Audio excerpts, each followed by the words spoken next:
Gravels. However, the gravels it was found in was sandwiched between two layers of the walnut shale. This is from the time of the dinosaurs.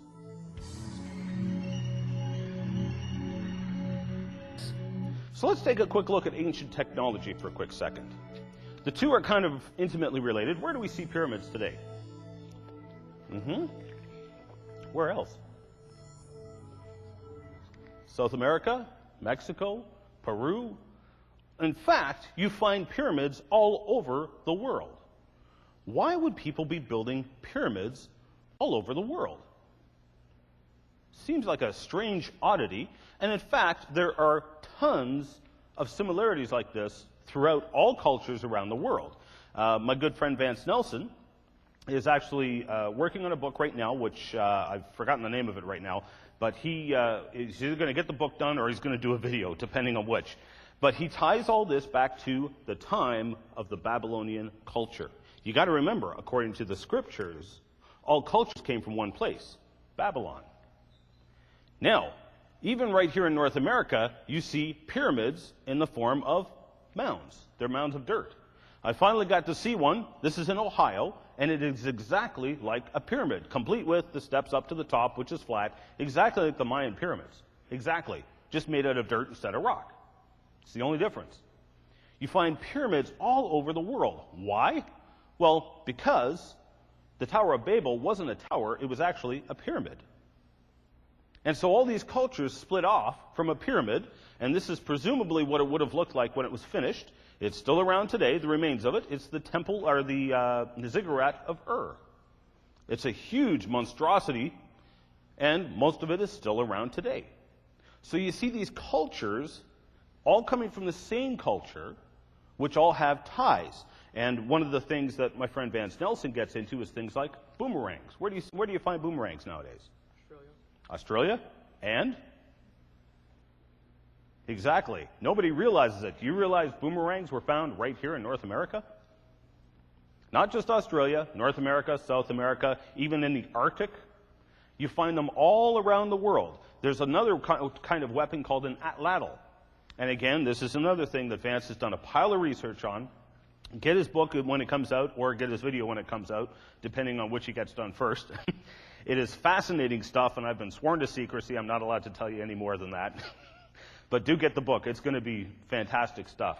He ties it all back to the time of Babylon, and everybody came from one culture. Again, it lines up with the scriptures.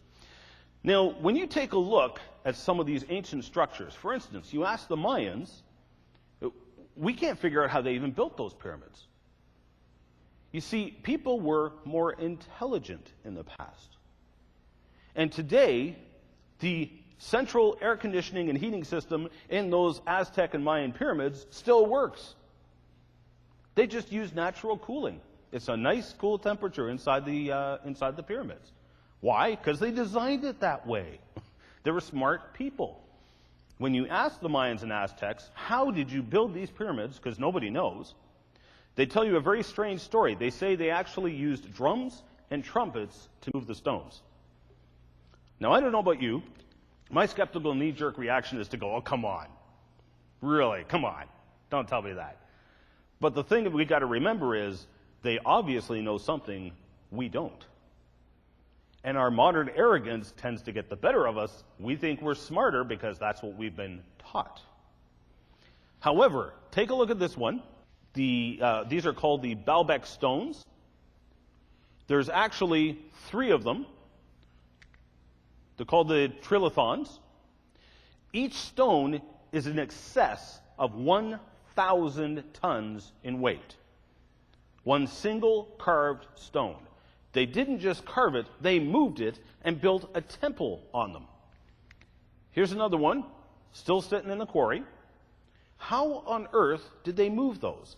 Our best cranes today, we have cranes that will pick them up, but they take so much space, they can't pick them up there and move them to where they were. Our most modern advanced technology, and take a look at the cranes we got today. Now, a lot of people have just said, oh, they just used a whole bunch of people, some ropes and pulleys and logs. Makes no sense at all. They haven't done the math or the physics. It doesn't work. You'll snap the ropes, you'll crush the logs, and bury everything under the 1,000 tons or more of weight. So how on earth did they move them? Nobody knows. However, there has been a lot of talk. Again, if you talk to the Mayans and Aztecs, they claim they moved them with drums and trumpets. Some have claimed to actually witness these ceremonies where they actually levitated rocks using drums and trumpets. I don't know if it's true or not, but I do know there's been a number of patents over the years that have used acoustics to levitate things, and there's some that are still being worked on today. This is not far from here. This is down in Geneva, Illinois. This is a supposed acoustical levitation machine. It's on display in the Geneva Historic Society. And by the way, I had to get special permission to get these photographs, okay? They normally do not allow permission to, or normally don't allow you to take photographs. I've wanted to take photographs of this for years. Now, this one never actually worked, but the conclusion we were told by John Kopek, who was unfortunately died in 2004, John related to us that they concluded the reason it didn't work was because their tolerances weren't tight enough. But they suspected it could work. So again, this whole idea, is it possible they moved them with sound? Hey, maybe. All I'm saying is they were really smart people and they figured it out somehow in a way that we have not been able to figure it out. Mm-hmm. Could that explain the rock formations on Easter Island? Possibly. Yeah, because that's another mystery as well. Easter Island is another big mystery. The guy who built Coral Castle, he did it somehow. Nobody knows how. But again, he did it somehow, and he one of his comments in passing was he figured out how they built the pyramids. And that he never did tell people what he did or how he did it. Okay, now, coming back to the dinosaurs and humans thing.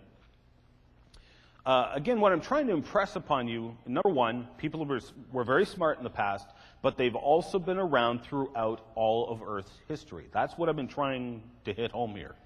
Now, what you see here are actually pieces of soft tissue from a T-Rex bone. Now, Mary Schweitzer and her team, a number of years prior to this, had actually found what they believed were red blood cells still in a T-Rex femur. These are supposed to be 60 to 100 million years old, depending on who you ask. Every single scientific study that has been performed says that it is not possible for any soft tissue or blood vessels or blood cells to last 60 million years. They deteriorate and decay way too fast, even under the best of conditions. Even when you freeze them, they still deteriorate and decay. So, 60 million years old? Tell you what, even from a creationist perspective, as a creationist, I believe those bones are 4,500 years old. Even then, to me, it's still a stretch to believe that these tissues could still be soft after 4,500 years. And when I say soft, I mean soft. See that little stretchy part right there? They actually stretch that, and when you let it go, it actually pulls back into its original position. That's how fresh these things are. 60 million years old? I don't think so. Highly unlikely. Now, this is an interesting find. Unfortunately, a lot of creationists have bought into the flagrant lies, I will call it what it is, that several anti-creationists have propagated. This is the Joyeux Maru cryptid. A Japanese fishing trawler, the Joyeux Maru, was fishing off the coast of New Zealand. It was dredging off the bottom of the ocean. In their nets, they caught this huge dead creature that for the world sure looks like a plesiosaur. Now, plesiosaurs have different shapes. You can see how long the neck is on this one and how short it is on this one, how long the body is, etc. But plesiosaurs have a long neck, small head, 4 large flippers and a tail. Those are the key identifying features of a plesiosaur. Again, supposed to have been extinct some 60 million years ago, 100 million years ago, the time of the dinosaurs, basically. There's another view of the same creature. And there's the back view. And these are all, by the way, available on the website, genet.org, as well as an excellent article I'm going to refer you to in a second. So the gentleman who took these pictures was actually a qualified marine biologist. He couldn't identify it. And it caused a storm back in Japan. Now, unfortunately, what they did, because they're thousands of miles from home, they've got their life's catch, this is their livelihood, they didn't want to contaminate their catch, so they threw it back. Fortunately, Yano took pictures and documented it in drawings as well before they threw it back. Now, several key points here, and the article I want to point you to is by Malcolm Bowden. Did an excellent research report on this, and rather than reinvent the wheel, I will simply point you to his article and give you some of the highlights. Number one, okay, many anti-creationists, and unfortunately many creationists, have claimed it was a basking shark, a decaying basking shark. Hogwash. It cannot be a basking shark. There are a number of reasons why. The flippers are narrow at the body, not wide like a shark. You've seen the flippers on fish? Same principle. They're narrow at the tips and they get wide at the body. The flippers on this creature were radically different. They were narrow at the body, flared out, and got narrow at the tips, exactly like a plesiosaur, and not like a basking shark. There was all 4 flippers. There was 4 flippers. That, first of all, is a surprise. All 4 flippers were the same size, roughly. Again, indicative of a plesiosaur, not a shark, which has larger flippers on the front, smaller fins on the back. Basking sharks do not have red flesh. If you noted carefully in the pictures, actually, you know what? I'm going to back up a hair so you can see it for yourself. Notice the red flesh visible at the spine. All this other white stuff is decaying fat. I'm going to come back to that as well. Deteriorating fat. So basking sharks do not have red flesh. That rules out the basking shark. Now, unfortunately, you got to watch out for this. Some evolutionists, in arguing for the basking shark, watch carefully what happens. One of them said, yeah, but this other kind of shark, its flesh is as red as a tuna if you open it up. That's true, but that wasn't a basking shark. So if you see what happened here, they did a bait and switch. They were talking about the basking shark, arguing for a basking shark, then suddenly referred to a shark that was not the basking shark and said, but it's red. Basking sharks have no red flesh. You can't argue 2 different sharks at the same time. It is not a basking shark. Basking sharks do not have fat. As Yano pointed out, this was decaying fatty flesh. There was the absence of pneumonia. When sharks decay, they give off ammonia. It's a very distinct smell. You can't miss it. And these are marine biologists. These are fishermen. They know what they're talking about, and they know what they're doing. It's not like they're amateurs. There was no dorsal fin. In other words, the fin going down the spine, it was gone. Completely absent. Some have argued that the dorsal fin had flopped down the side and that looked like a flipper. Well, if you paid close attention to the photographs, you'll notice I showed you both sides.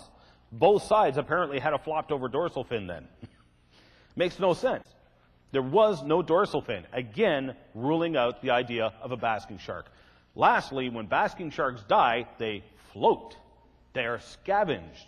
There was no evidence of scavenging, and this carcass was sitting on the bottom of the ocean. It sank. It was negatively buoyant, not positively buoyant as a dead basking shark is. It was dredged up from 900 feet below the surface. It was not a basking shark. The most likely explanation, it is a plesiosaur-like creature, some kind of mammal. There are some slight differences, but as you saw for yourself, there are variations even within the plesiosaurs. Perhaps variations we don't even know about. Now, for further reading, if you want to follow up on this, of course, Malcolm Bowden's article, which I just referred to, there's the full web address there. And then there's another gentleman by the name of John Koster, and that is where I got those photos from, and that's on the Genet website, and that's the web address for that. And that was from the Missouri Association for Creation. Both of them are excellent articles. Basically, John Koster, who started off his article, he wanted to show you what the scientific community did not want you to see. And so they published the photographs, and did a follow-up article. Excellent reading. Check it out from there. Now, I just showed you a possible dinosaur-like creature, possibly still alive today, and I'm going to come back to the coelacanth later on, because that also ties in with this, but that's for another lecture. These photographs I'm going to show you are once again fossil human skeletons. Completely modern, but they come from the Dakota Sandstone in Moab, Utah. As you can see, they're articulated. These come from my good friend Don Patton down in Texas. And Don, Carl Baugh, the Creation Evidence Museum, Joe Taylor, and team went up to Utah to excavate several of these in the 90s. The first group was found in the 70s by this guy, Dale Fuller. Again, my good friend Vance Nelson, who is an amazing researcher, and he is like the typical Canadian Mountie. He always gets his man. He did not have the name of this guy, and he still tracked him down, calling all over the United States until he found him. And he found him, and he interviewed him over the phone personally. So we got the scoop. What happened was Dale Fuller was bulldozing in this mine. I believe it was a copper mine. And what happened is he dug up these bones. When you're driving a bulldozer, you can't see in front of you. So as he's bulldozing along, he struck these bones. In his mind, this is an Indian burial site. He didn't think it through that it took a bulldozer to remove the solid rock to expose the bones. He didn't clue in. But he assumed they were Indian remains, so he covered them again. In the meantime, while he went away, a guy by the name of Lynn Ottinger, who is a local rock hound. I've actually gotten to meet his son. I've been to Lynn Ottinger's rock shop. Lynn Ottinger came by with a group of fossil rock hounds, knelt down with his brush, swept away the dirt, and made the find of the century. And so there was a misperception that was conveyed that these rocks were not buried in solid stone. They were in solid sandstone. In fact, the solid sandstone was so hard that they actually stopped mining there. They actually closed the mine down because it was just too hard to mine. There's Dale Fuller pointing to the very spot he first dug up the fossil bones. Now, this is all in the Dakota Sandstone, okay? Now, the bones have actually become permineralized with things like malachite, for instance, gives it a blue tinge, copper, etc. And it's actually turned all the stones into a very beautiful blue color. Azurite and different minerals like that involved. But here's the thing. There was 10 skeletons of men, women, and children found, total. Now, again, you remember I mentioned before, whenever we find an out-of-place artifact or an out-of-place fossil, the first thing they assume is that there was a crack in the ground, that these poor people walked along and fell into the crack. Well, there's a lot of problems with that. Number one, there was no evidence of a crack. Dale Fuller saw no faulting anywhere. In fact, he's able to point out to you where the faults in the mine were. None were where he dug up the skeleton. And they had excavated for years above that skeleton, slowly removing solid rock. These skeletons were in solid rock. Others came up with the crazy idea that it was Indians who were mining and the mine collapsed. Well, no broken bones, and mines just don't seem like the kind of place to have women and children either. Maybe I'm wrong, but it just doesn't seem like the right place. But here's the thing. They're embedded in the Dakota Sandstone, which is supposedly dated at 100 million years old, according to the U.S. Geological Survey. Again, the time of the dinosaurs, completely modern human skeletons. Now, let's get to one of my more favorite places. Let's head on down to Texas. This is the Paluxy Riverbed.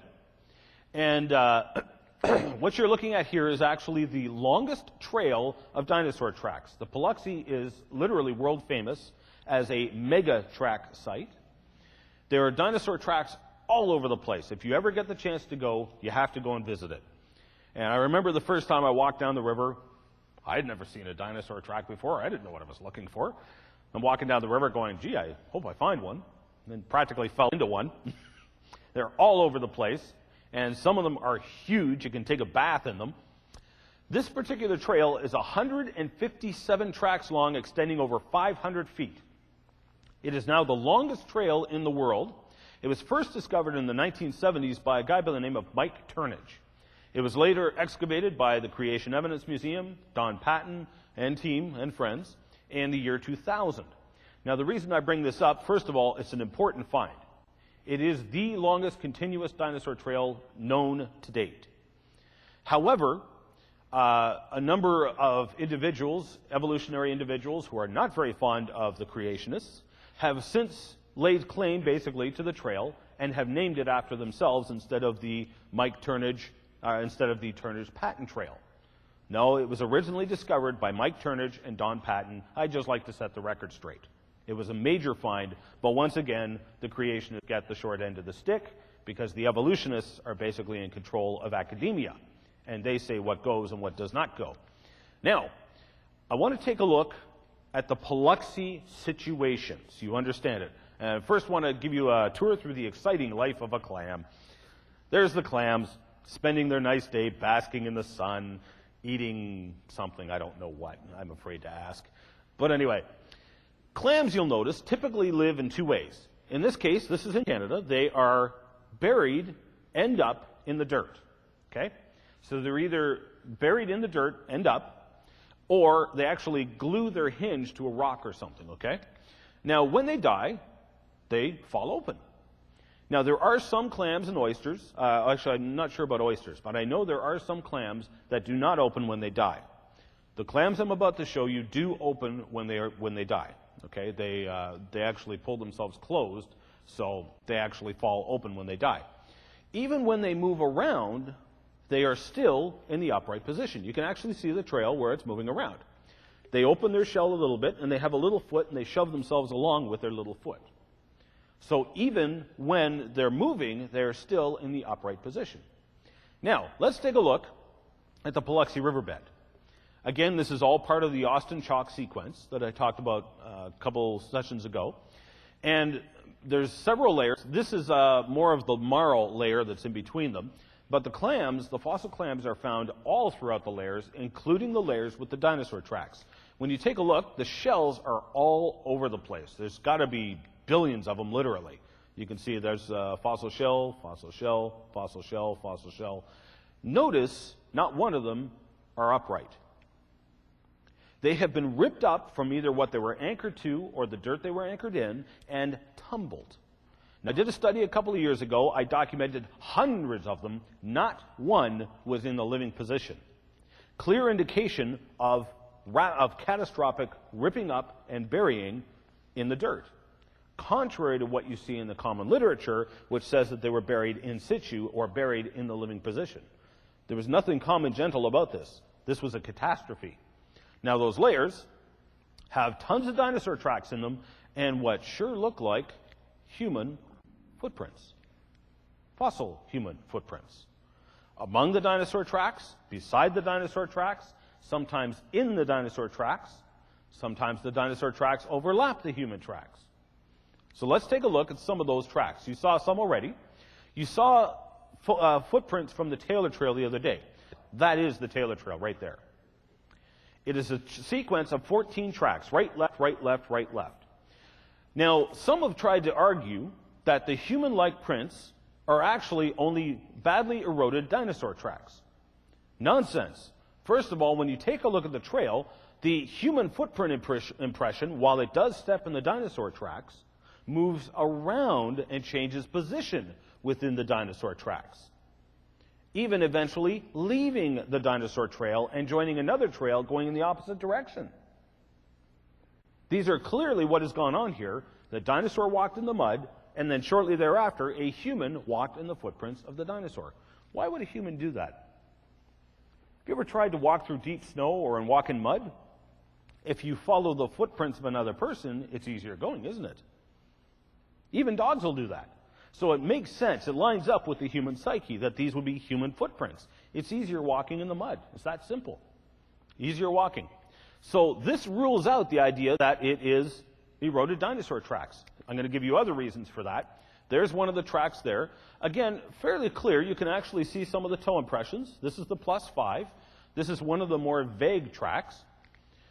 This one comes from the upper Taylor platform. All 5 toes are there in the impression. However, pay close attention. Again, this is not some strangely eroded dinosaur track. The dinosaur track clear as day, there it is. The dinosaur track is raised. In other words, differential erosion has eroded away some of the rock, but left the rock inside the dinosaur track. But the human footprint that's in it is actually depressed into the rock. They're clearly not the same track. A human stepped on a dinosaur track. Now, I showed this one the other day. I'm going to go over it again real quick. And I'll bring it over to the camera again so the camera can get a good look. This is the Taylor -3B track. Let me grab my remote control, because I'm going to show you what happened next. This is one of the tracks in the Taylor Trail sequence.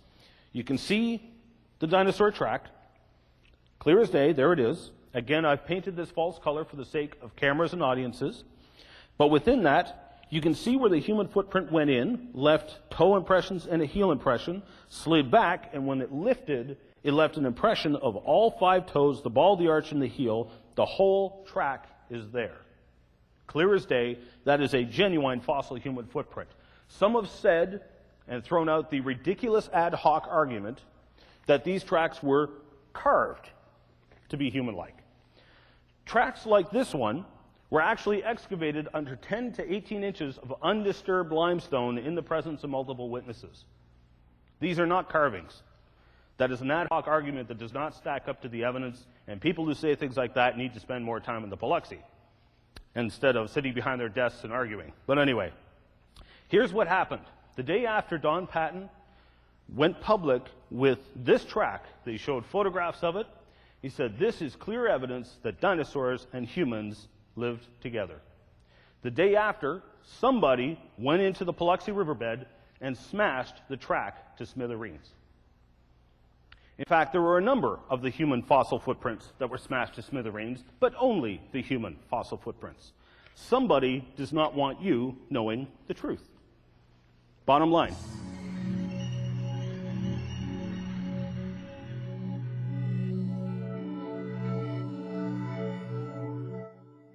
Now, the fossil cat print, which again is just as damaging to the evolutionary model, cats were not supposed to have evolved until 54 million years after the dinosaurs became extinct. Yet here's their footprints right alongside the dinosaur tracks, and again, sectioned, as you can see, in a number of different ways. And there you can see the pressure lines present from the fossil footprint. These are genuine fossil footprints among dinosaur footprints, and they should not be there. This is science's best explanation for dinosaur tracks and human tracks found together.